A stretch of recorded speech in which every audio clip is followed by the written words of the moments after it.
WSYR News Radio 57, Syracuse. With the worldwide resources of NBC News. The 8 o'clock report.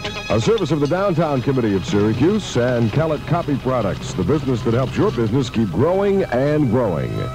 Good morning, 45 degrees at 8 o'clock. I'm Dave White. And I'm Jim Reith. Pat Pagano's Weather Center forecast. Partly sunny but cool today. We'll have a high near 60. One of the big stories of the day, the hit heard around the world from Pete Rose. WSYR's Brad Bierman joins us for an update. It was the night the baseball world was waiting for. An incredible atmosphere in Cincinnati as Pete Rose ended his chase of Ty Cobb with a first-inning single, hit number 4,192 of his career. Among the 47,000-plus on hand was WSYR's Roger Mirabito, who's on our live line right now. Roger, have you recovered from the emotional outburst of the game yet? Brad, not really. I don't think it's hit any of us yet exactly what we saw last night at Riverfront Stadium. It really is one of the most incredible singular feats in the history of sports. For someone to achieve that many hits, it's outstanding. Pete Rose, 44 years old, he's incredible. When he got the hit, I really didn't know what to do. I couldn't stand there and clap. I felt numb. I began to cry, and Pete Rose had the same feeling standing at first base. He didn't know what to do either. It was the first time I was ever between the lines on a baseball field, and I didn't know what to do.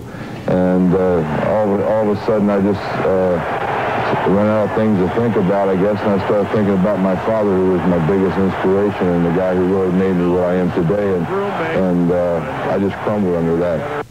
And Roger, we know scalping is legal in Cincinnati. How much did it cost you to get in for the privilege of watching baseball history? Well, Brad, as you mentioned, it is legal. However, at the plaza level at Riverfront Stadium, it is not legal, so that's where we stood to get our tickets. And the first night, when Pete went 0 for 4 on Tuesday night, we had to pay $20 a ticket. We were very fortunate to get good seats, but tickets were going upwards around $100, and we heard of some seats. It did go for $1,500. It was the whole emotion behind the event was with it Tuesday night, but by Wednesday night, a little bit of that had died out because people were really disappointed that Pete didn't get the hit Tuesday night.